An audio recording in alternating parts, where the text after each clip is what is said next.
LEDs are used everywhere. If you are a beginner in electronics, you may have turned a single or a couple LED on or off with an Arduino or a switch.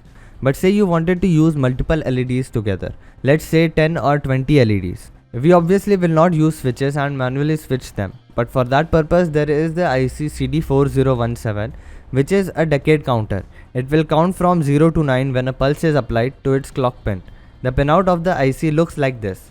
This particular IC also has a LED driving stage at its output, so we can directly connect LEDs at its outputs. The next parameter we should look at while looking at the datasheet is the operating voltage, and this IC has a wide range of 3 to 18 volts maximum. We will be operating this IC at about 5 volts, but we can also use it with 12 volts to make projects. Now let's place the IC on a breadboard. Now I will be connecting 5 volts to VCC, which is pin 16, and ground to pin 8, and I set the voltage on the supply to 5 volts. Then we will connect the chip enable pin, which is pin 13, to ground. The chip enable pin is an active low pin which when grounded activates the chip, but if we want to disable the chip we will connect it to VCC.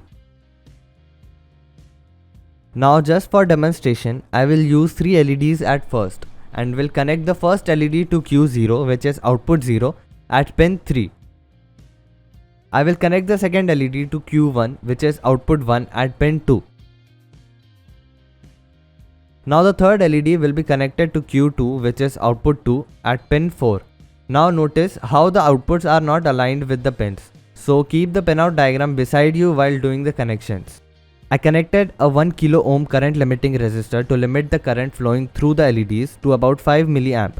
This is for testing only, and if you wanted to make a decoration slide with it, then you may increase the current to about 15 or 20 milliamp. Now you might think I only use a single resistor for multiple LEDs and we can connect resistor to individual LEDs, but that would be just waste of components because here there is only one LED on at any given time. So we can use a single resistor for all the LEDs as all the LEDs are not going to be on at the same time. This leads us to the first application of this circuit. We can use this circuit to operate multiple LEDs with use of less components. This application only makes sense when you have to operate hundreds of LEDs together. And as to why all the LEDs look on at the same time, it's because they are switching so fast that our naked eyes just see them all on. Now let's get back to the circuit. The next thing I connected was a push button to the breadboard. Now we are using only 3 LEDs and we want that whenever the last LED switches on, the first LED should switch on next, and we need to let the IC know that. So we will connect the reset pin, which is pin 15, to Q3 as we had connected LEDs till Q2. So now when the switching goes from Q2 to Q3, it will reset the count and it will start from the beginning, which is Q0. We will connect the clock pin, which is pin 14, to one terminal of the push button, and the other push button will be connected to VCC.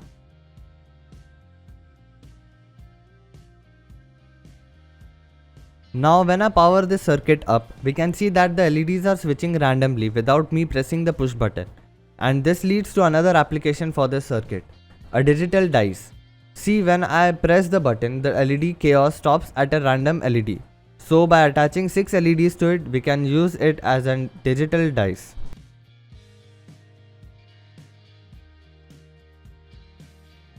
Now I attached an 10K pull down resistor to the clock pin.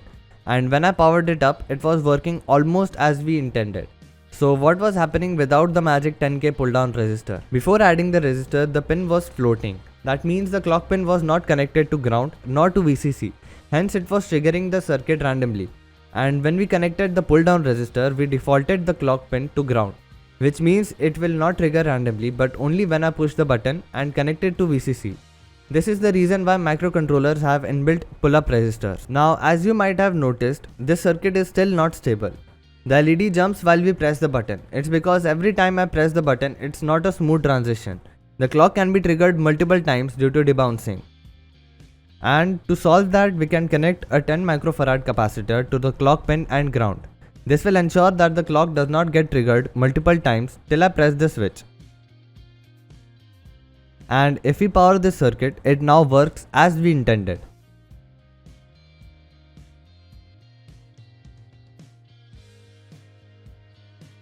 Now we can connect a small signal generator to the clock pin and see the lights switching slow at first, but as I increase the frequency, the switching gets faster and faster.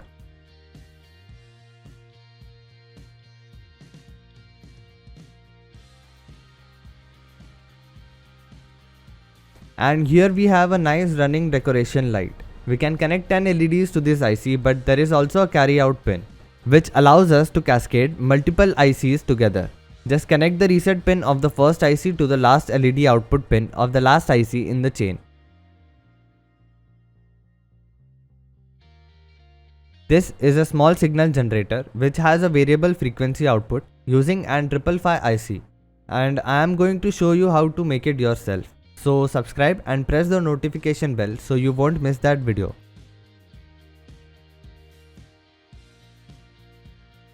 Now we can also make the circuit using Arduino, and this is the connections. I will again use only 4 LEDs for demonstration, but with an Arduino you can attach up to 18 LEDs. I will be using a single current limiting resistor. This is the code I will use to make the Arduino operate as a running decorations light. I first defined the LEDs on the pins they are connected, then defined them as outputs in the setup, and then by using the digital write and delay functions made the LEDs toggle one after other. And as you can see, it works properly. Now in here, if we change the timer value, which is in milliseconds, we can see the change in speed of switching of the LEDs. Like if we put 100 as the value from 500, it will switch faster than before. Then if we put 50 as the value, then it will switch much more faster.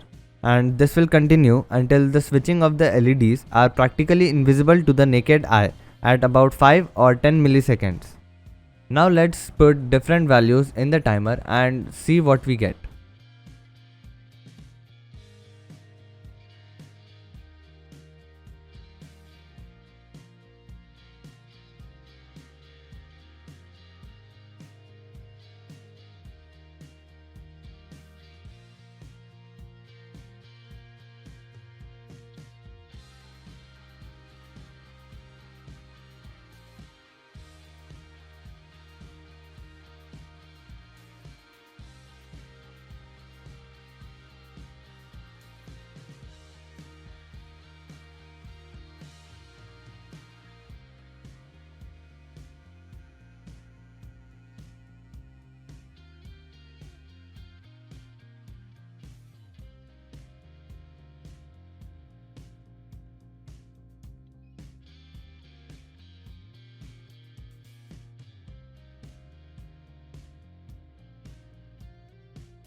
But if you are making this for decoration purposes, I would not recommend using an Arduino as it can get very expensive than to just use the inexpensive CD4017 IC. And the 4017 IC also uses less power than the Arduino. In this video, we created multiple useful projects. The first one was the digital dice. The second is the running decoration lights, and also a useful application was the reduction of components. So if you found this video useful, then do give it a like, comment if you have any queries and share this video. Subscribe to my channel if you want to see more project videos like this, and press the notification bell so you won't miss any future uploads.